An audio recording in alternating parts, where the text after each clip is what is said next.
হাজরিন, আমরা আল্লাহর হাবিব সাল্লাল্লাহু আলাইহি সাল্লামের উপরে কেন দুরূদ শরীফ পড়ব?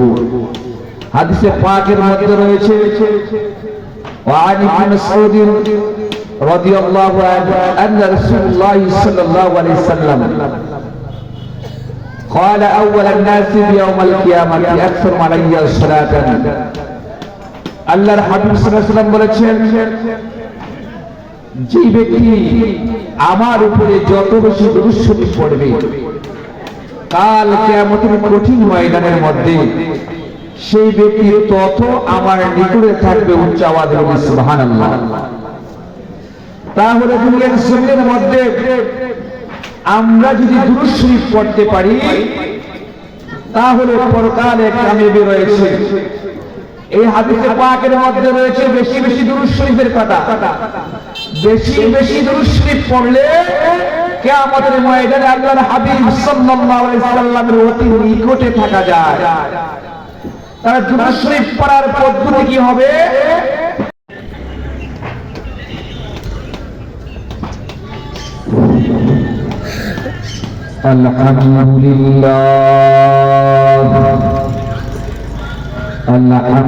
আলহামদুলিল্লাহি রাব্বিল আলামিন ওয়াসসালাতু ওয়াসসালামু আলা রাসূলিহি মুহাম্মাদিন ওয়া আলিহি ওয়া আসহাবিহি আজমাইন। أعوذ بالله من الشيطان الرجيم. بسم الله الرحمن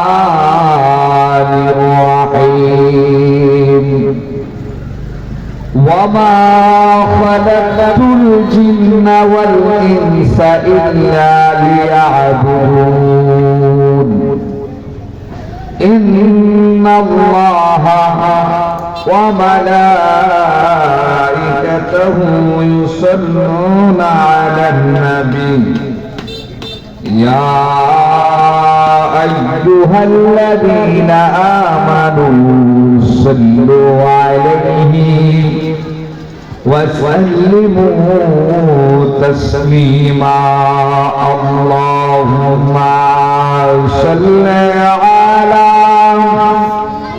سيدنا مولانا محمد وعلى آل سيدنا مولانا محمد.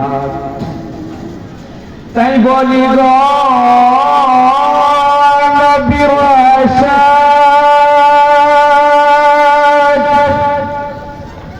এই নামে দিওয়ানা থাকবে না যে মরণ কষ্ট জান্নাতে পাবে ঠিকানা। আল্লাহুম্মা সাল্লি আলা সাইয়্যিদিনা মাওলানা মুহাম্মাদ ওয়া আলা আলি সাইয়্যিদিনা মাওলানা মুহাম্মাদ। হাজরিন, আমরা আল্লাহর হাবিব সাল্লাল্লাহু আলাইহি সাল্লামের উপরে কেন দুরূদ শরীফ পড়ব? হাদিসে পাকের মধ্যে রয়েছে وعن ابن مسعود رضي الله عنه أن رسول الله صلى الله عليه وسلم قال أول الناس بيوم القيامة أكثر علي الصلاة. আল্লাহর হাবিব সাল্লাল্লাহু আলাইহি ওয়াসাল্লাম বলেছেন, যে ব্যক্তি আমার উপরে যত বেশি দুরূদ শরীফ পড়বে কাল কিয়ামতের কঠিন ময়দানের মধ্যে সেই ব্যক্তি তত আমার নিকটে থাকবে উচ্চ আওয়াজে বলি সুবহানাল্লাহ। তাহলে দুনিয়ার জমিনের মধ্যে আমরা যদি দুরূদ শরীফ পড়তে পারি তাহলে পরকালে কামিয়াবি রয়েছে। এই হাদিসে পাকের মধ্যে রয়েছে বেশি বেশি দুরূদ শরীফের কথা। বেশি বেশি দুরূদ শরীফ পড়লে কিয়ামতের ময়দানে আল্লাহর হাবিব সাল্লাল্লাহু আলাইহি সাল্লামের অতি নিকটে থাকা যায়। তার দুরূদ শরীফ পড়ার পদ্ধতি কি হবে, কখন আমরা দুরূদ শরীফ পড়ব, কোন সময়ে পড়ব, সেইটাও আমরা জানি না। আমার 60, 70, 80 বছর জিন্দেগি হয়ে গেল, কোন আমলটা সুন্নাহ মোতাবেক হবে, কোন আমলটা আল্লাহর হাবিব সাল্লাল্লাহু আলাইহি সাল্লামের তরিকা মতো হবে, সেই আমলটা আমরা জানি না, শিখতে পারলাম না। তাহলে আমার এই জিন্দেগি দিয়ে কি হবে? পরকালে নাজাতের জন্য আমাকে অবশ্যই কোরআন সুন্নাহ মোতাবেক জীবন যাপন করতে হবে। অল্প কিছুক্ষণের মধ্যে আযান হবে। যখন মুয়াজ্জিন মসজিদের মধ্যে আযান দিবে, আপনারা কি করবেন? আযানের জবাব দিবে। আজকে দেখা যায় মুয়াজ্জিন যখন মসজিদের মধ্যে আযান দেয়, আপনার আমার অবস্থান থেকে চারশোর মধ্যে, আপনার আমার অবস্থান থেকে গল্প গুজবের মধ্যে, আযানের জবাব দূরের কথা, অনেক দোকান পরে চারশো দেখা যায় নর্তকীর গান চলে, নাউযুবিল্লাহ বলে। তো আল্লাহর হাবিব সাল্লাল্লাহু আলাইহি সাল্লাম বলেছেন, আযানের মধ্যে যে ব্যক্তি তিনটা আমল করবে তাকে শাফায়াত করা আমি নবীর জন্য কিয়ামতের ময়দানের মধ্যে ওয়াজিব হয়ে যাবে। সেই তিনটা আমল কি? এক নম্বরে মুয়াজ্জিন যখন আযান দিবে, আপনারা আযানের জবাব দিবে। আযানের জবাব শেষ, সাথে সাথে দুরূদ শরীফ পড়বেন।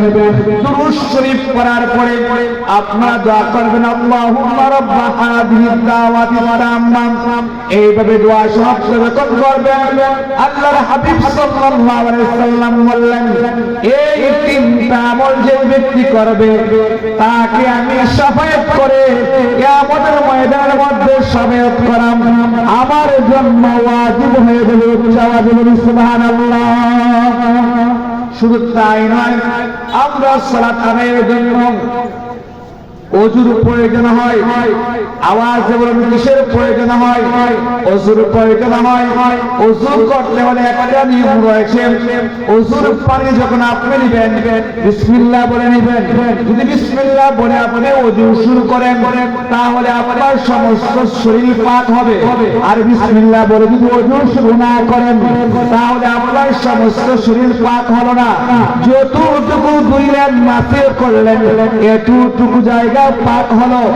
আজ যদি আমরা সমস্ত শরীর পাক করতে চাই, তাহলে অবশ্যই বিসমিল্লাহ পড়তে হবে। ও হাদিসে পাকের মধ্যে রয়েছে, ওযুর শুরুতে বিসমিল্লাহ পড়বেন, তারপরে ওযু সমাপ্ত হয়ে গেল শাহাদাত করবেন। তারপর আপনি কি করবেন? আপনি দুরূদ শরীফ পড়বেন। ওযুর মধ্যে যদি এই তিনটা আমল করতে পারেন, তাহলে আল্লাহর নবী সাল্লাল্লাহু আলাইহি সাল্লাম বললেন, তার উপরে রহমত বর্ষণ হয়। সুবহানাল্লাহ বলুন। তার জন্য আল্লাহর রহমতের দরজা খুলে দেওয়া হয়। এবার আপনি ওযু সমাপ্ত করলেন, সালাতের জন্য মসজিদে যাবেন। সালাতের জন্য যখন মসজিদের মধ্যে যাবেন, মসজিদে যাওয়ার সময় আমরা পড়ি, ঢোকার সময় আমরা পড়ি, ডাইন পাও দিয়ে আমরা পড়ি, আল্লাহুম্মা ইফতাহ লি আবওয়াবা রাহমাতিক। এইটাও ঠিক আছে, কিন্তু মুসলিম শরীফের হাদিসের মধ্যে রয়েছে, আপনি আগে দুরূদ শরীফ পড়বেন, এরপর পড়বেন আল্লাহুম্মা ইফতাহ লি আবওয়াবা রাহমাতিক। এখানে এইভাবে পড়লে আল্লাহর রহমতের দরজা খুলে দেওয়া হয়। তাহলে আমরা আযানের পরে দুরূদ শরীফ পেলাম, ওযুর পরে দুরূদ শরীফ পেলাম, মসজিদে ঢোকার আগে দুরূদ শরীফ পেলাম। আমরা যদি এমনি ভাবে আমলগুলা করতে পারি, আল্লাহ তাবারাক ওয়া তাআলা